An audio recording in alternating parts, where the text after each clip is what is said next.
En 2022, le portefeuille le plus équilibré du monde, celui qu'on vend à tout le monde, a connu une de ses pires années depuis 1969. Vos actions ont chuté. Et vos obligations, celles qui sont censées vous protéger, justement, quand les actions tombent, ont chuté avec les actions en même temps. Ce qui devait vous rassurer, le fait d'avoir plusieurs lignes différentes dans votre portefeuille, c'est exactement ce qui vous a coulé. Parce que la plupart des portefeuilles font 4 paris. Et en réalité, c'est le même pari.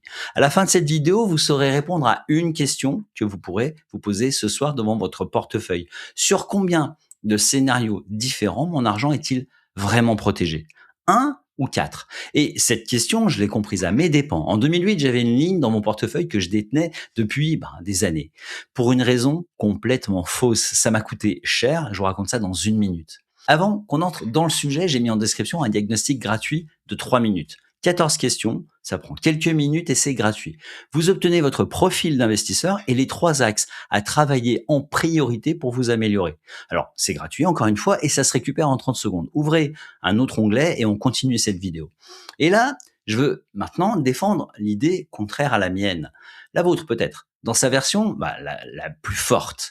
Cette version, c'est la suivante. J'ai des actions, des obligations, du cash, un peu d'or, un peu d'immobilier, sur plusieurs pays même. Donc, j'ai fait le travail. J'ai des lignes différentes, donc je suis protégé. Et vous savez quoi? C'est en partie vrai. Avoir plusieurs classes d'actifs, c'est infiniment mieux que tout miser sur une seule classe d'actifs. Celui qui a fait déjà ça a évité les pires erreurs. Je ne vais pas vous dire le contraire. Mais il y a une faille à ce raisonnement, une seule. Et c'est l'objet de cette vidéo. Cette faille, elle ne se voit pas les bonnes années. Elle se voit le seul jour qui compte, celui où tout baisse en même temps. Alors maintenant, avant d'aller plus loin, un mot en commentaire. Un seul. Selon vous, combien de scénarios économiques différents votre portefeuille couvre-t-il aujourd'hui? Ne réfléchissez pas trop. Le premier chiffre qui vous vient à l'esprit est celui qu'il faut garder. Ça peut être 1, 2, 3 ou 4. Écrivez-le et gardez-le en tête. À la fin de la vidéo, vous comprendrez pourquoi je vous ai demandé ça maintenant. Pourquoi je dis que vos 4 lignes ne sont qu'un seul et même pari? Vos actions parient sur une chose, que l'économie tourne, que les entreprises fassent des profits. C'est un pari sur la prospérité. Vos obligations parient que l'État vous rembourse et que l'inflation reste sage. Un pari sur l'ordre, sur les règles qui tiennent. Votre cash parie que votre monnaie va garder sa valeur. Encore un pari sur le système. 3 lignes ici, mais le même socle, que les règles du jeu persistent et qu'elles tiennent. Le jour où les règles se dérèglent, l'inflation qui explose, les taux qui bondissent, les 3 lignes s'effondrent ensemble. Pas l'une après l'autre, ensemble. Et ce n'est pas de la théorie, vous l'avez déjà vécu. Regardez l'année 2022. Les actions américaines, le S&P 500, les 500 plus grosses entreprises US, environ 24% sur l'année de perte. Les obligations d'État, votre soi-disant filet de sécurité, moins 13% pour l'indice large et jusqu'à moins 20% sur les obligations longues. Alors, pour retrouver une année où les actions et les obligations plongent ensemble comme ça, faut remonter à 1969. Et on parle ici de plus d'un demi-siècle. Et l'or pendant ce temps? L'or, il a fait moins 0,3%. Il est resté à l'équilibre. L'or, c'est la seule ligne qui n'a pas suivi le troupeau à la baisse. Alors, je vous avais promis une histoire, la voici. Septembre 2008. J'ouvre mon compte titre, moins 35%. Sur des entreprises que je connaissais par cœur, solides, rentables, sur des marchés porteurs. Ça n'avait aucun sens. Sauf que si tout le monde vendait, tout en même temps, dans la panique, tout se met à bouger dans la même direction. Ma belle diversification par secteur, les banques, les industries, la technologie, elle valait plus rien. Et voilà l'aveu que je voulais vous faire. J'avais de l'or dans ce portefeuille, mais je le détenais pour la mauvaise raison. Je croyais que c'était mon assurance contre l'inflation. Je cochais une case, seulement une case. Je n'avais rien compris à son vrai rôle alors. Résultat, je sous-pondérais la seule ligne qui, cette année-là, ne s'effondrait pas avec les autres. Alors, j'ai mis des années à comprendre pourquoi. Et ces années-là, elles ont un prix. Alors, la solution maintenant. Comment on construit un portefeuille qui ne fait pas qu'un seul pari? Le point de départ est public. Il a 50 ans. C'est un économiste américain, Harry Brown, qui a posé une idée toute simple. Puisque personne ne sait de quoi demain sera fait. Arrêtez de parier sur un scénario. Couvrez-les tous. 4 états du monde. 4 réponses. La prospérité? Les actions. La déflation, quand tout ralentit et que les prix baissent? Les obligations longues. La récession et le coup de froid? Le cash. Et l'inflation, la perte de confiance, le moment où les règles, justement, se dérèglent, l'or. Chaque pièce, chaque actif couvre un scénario que les autres ne couvrent pas. Et une fois par an, on rééquilibre. On vend ce qui a flambé, on rachète ce qui a l'air mort. Ça paraît absurde comme ça, mais c'est exactement ce qui tient dans la durée. Ce socle-là, sur 30 ans, a encaissé à peu près moitié moins de secousses qu'un portefeuille classique, pour un rendement proche. Ça, c'est la base publique. Je vous la donne, elle est à tout le monde.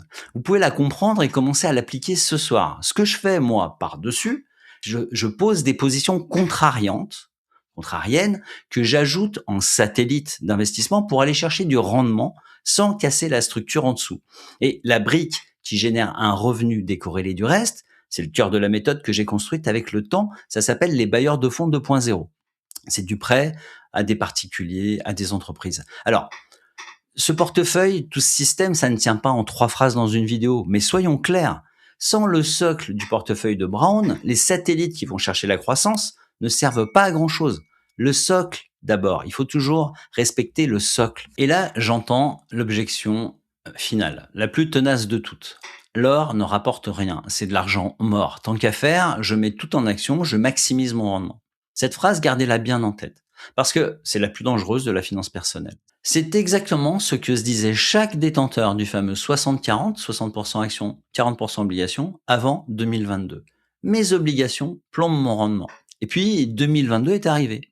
Et la ligne ennuyeuse a fait perdre moins 20% au portefeuille, pile au mauvais moment.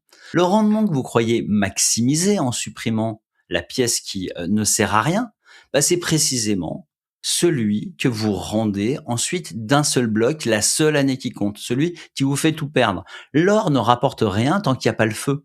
Un extincteur non plus. Vous ne le jugez pas à ce qu'il rapporte les jours normaux où tout va bien, vous le jugez le jour où il évite l'incendie. Et le vrai chiffre, celui que je gardais pour la fin de la vidéo, en 2008, les actions américaines perdent 37% sur l'année. L'or, il fait plus 5,8%. Et en moyenne, sur les grandes chutes de marché, l'or a rapporté autour de 7%, pendant que le reste brûlait. L'or n'est pas un placement, c'est une porte de sortie. Alors, 3 choses à retenir de cette vidéo. Vous pouvez les emporter dès maintenant. 1. Ne comptez pas sur vos lignes. Comptez sur vos scénarios. La diversification, ça ne se compte pas en ligne d'investissement. Ça se compte en scénario. 2. Ne jugez pas un actif, une pièce à son rendement, mais à ce qu'elle protège. Certaines lignes sont là pour gagner, d'autres sont là pour tenir la porte ouverte, pour vous permettre de continuer de jouer, d'investir. 3. La structure ne vaut que si vous rééquilibrez une fois par an. Vous vendez ce qui a l'air d'avoir flambé, trop monté, et puis vous rachetez ce qui a l'air mort. Et je vous avais promis une question, la voici. Ce soir, devant votre relevé, devant votre portefeuille, sur combien de scénarios mon argent est-il protégé? Voilà la question. Prospérité, déflation, récession, inflation. Alors, vous êtes protégé sur 1, 2, 3 ou 4 scénarios. Le chiffre que vous avez écrit en commentaire tout à l'heure, c'était ça le test. Comparez-le à ce que vous répondriez après cette vidéo. Si l'écart vous surprend, c'est que la vidéo a servi à quelque chose. Et si vous voulez la vraie réponse chiffrée sur votre portefeuille à vous, pas une impression, le diagnostic gratuit en description vous la sort en quelques minutes. 14 questions factuelles, votre profil réel d'investisseur, vos 3 chantiers prioritaires pour améliorer vos investissements. Vous ne prendriez pas un traitement médical sans le diagnostic d'un médecin? Faites ce diagnostic avant votre prochaine décision, pas après. Et maintenant, voilà la vidéo qui répond à la question que vous devriez vous poser ensuite. Une fois qu'on arrête d'essayer de deviner l'avenir, quels sont les actifs qui tiennent vraiment sur toute une décennie? La vidéo s'affiche à l'écran, on se retrouve tout de suite.